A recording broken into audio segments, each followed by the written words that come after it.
E aí, gente? Semana 4 do PET 5, né? Última semana desse PET. Na semana passada, não sei se vocês se lembram, né? Assistam o vídeo novamente. Eu falei sobre a Idade Moderna, sobre o subjetivismo e como durante esse período o ser humano acreditou muitas vezes que ele era capaz de conhecer o mundo todo e saber de tudo simplesmente porque ele era racional.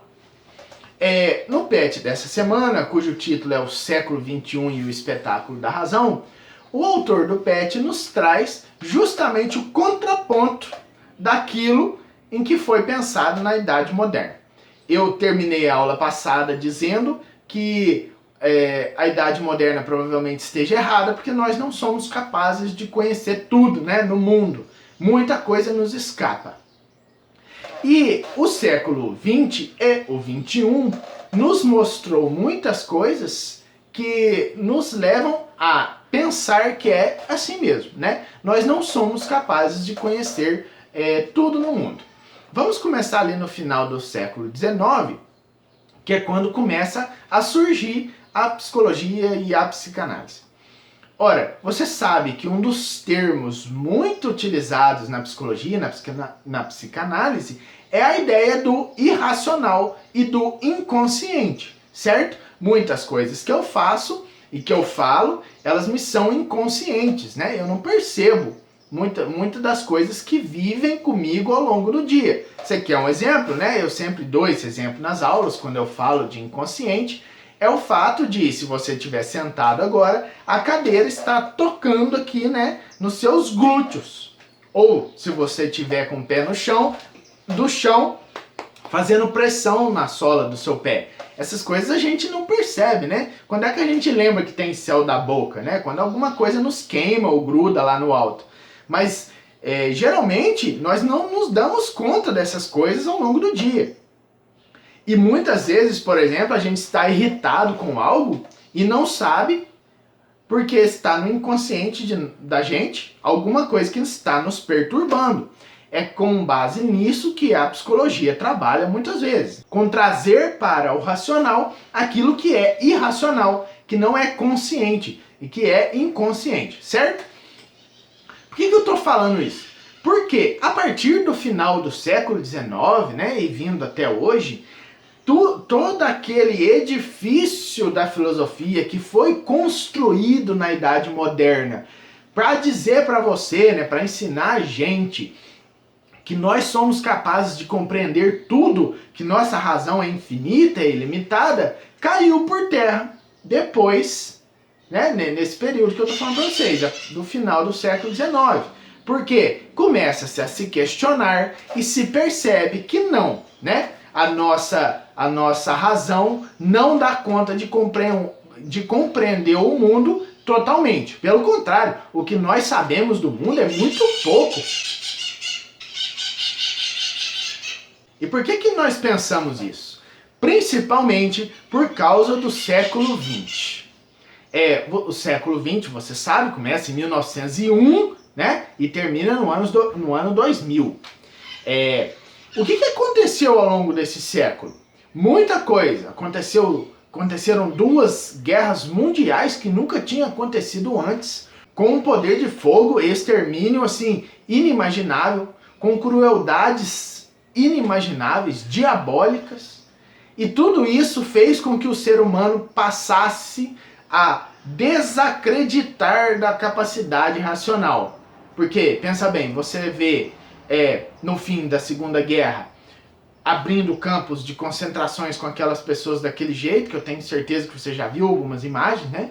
Onde mulheres, crianças, velhos, tudo, morreram da maneira mais cruel possível, e você é incapaz de olhar para aquilo e não pensar o seguinte: ora, mas se a gente é tão racional, tão inteligente, como é que a gente pode ter a capacidade de fazer uma coisa dessa?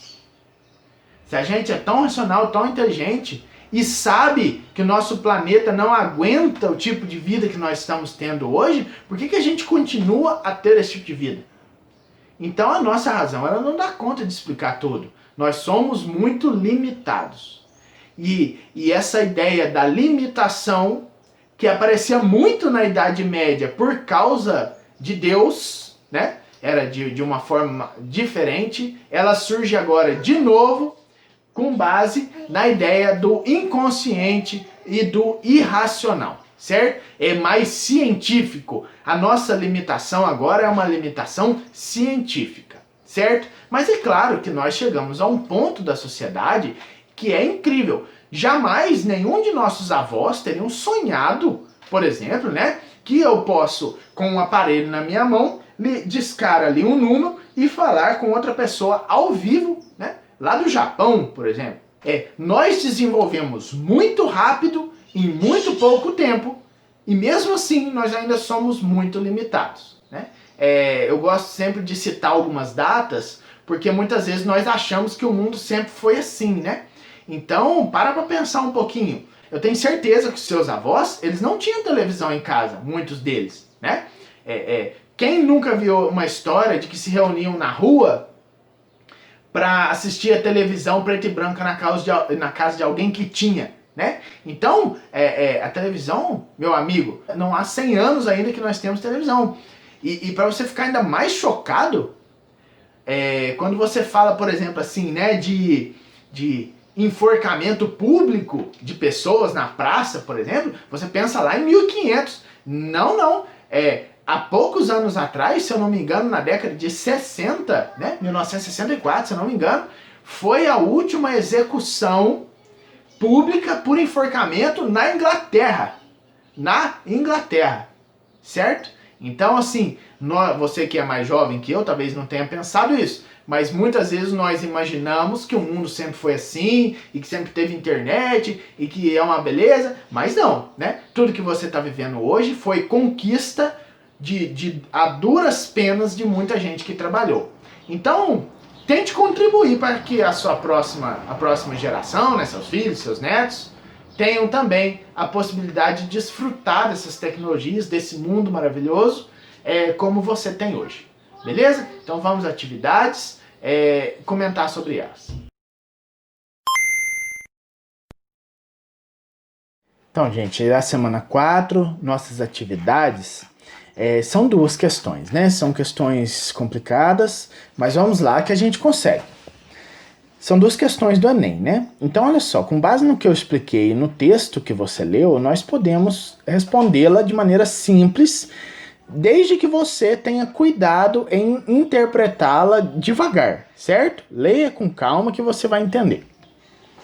Esse é um fragmento do Nietzsche, né? Jamais deixou de haver sangue, martírio e sacrifício, quando o homem sentiu a necessidade de criar em si uma memória.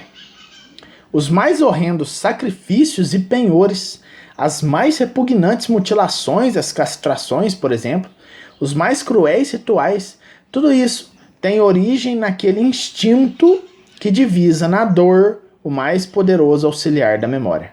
A frase mais importante aqui desse texto é: tudo isso tem origem naquele instinto que divisa na dor o mais poderoso auxiliar da memória. E por que aqui é mais importante? Por causa da nossa questão, né? O que ele está querendo dizer aqui é que sempre que foi preciso que uma pessoa memorizasse algo, que a população compreendesse algo e nunca mais se esquecesse daquilo, foi utilizado a dor, que é um princípio instintivo, né, selvagem, que nós temos em comum com os animais. Então vamos ver a questão. O fragmento evoca uma reflexão sobre a condição humana e a elaboração de um mecanismo distintivo entre homens e animais, marcados no caso, né? Racionalidade científica? Não, né? Não está falando disso aqui.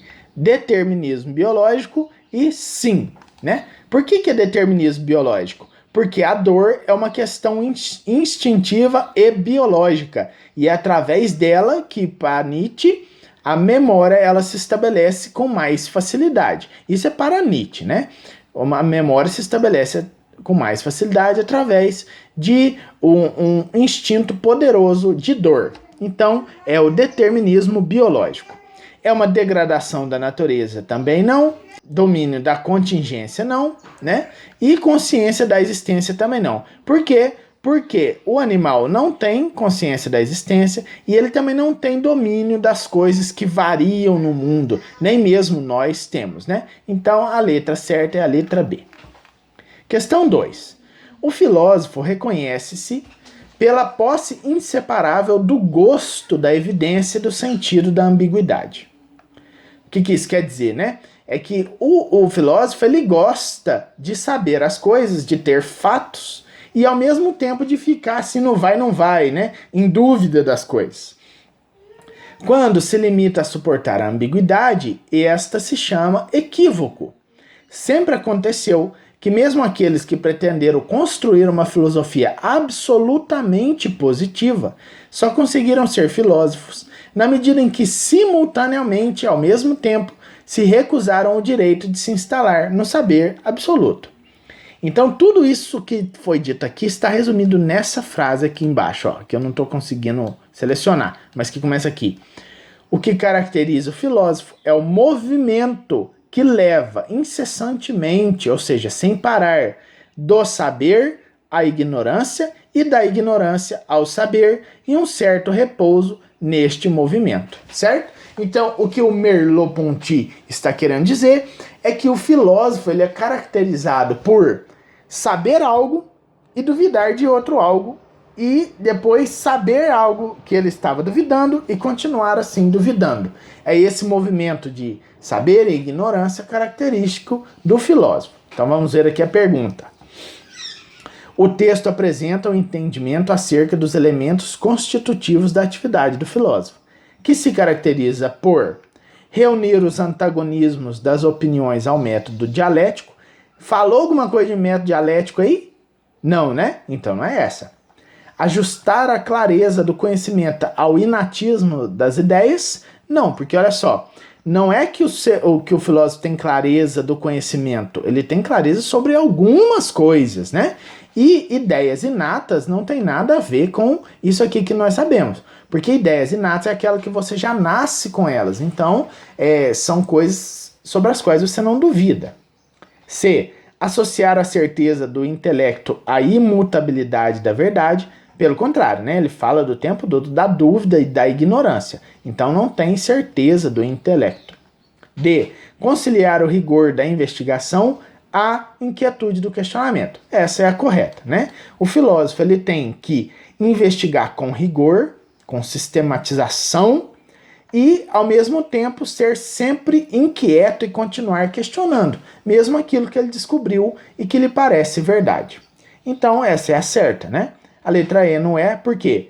Compatibilizar as estruturas do pensamento aos princípios fundamentais. Não, porque muitas vezes você não consegue fazer essa compatibilização, né? E não existem também esses princípios fundamentais muito claros, que são demonstrados apenas através do questionamento e da dúvida. Beleza? Então aqui é a letra D, e com isso nós encerramos as atividades da semana 4. Até semana que vem, gente, e um abraço.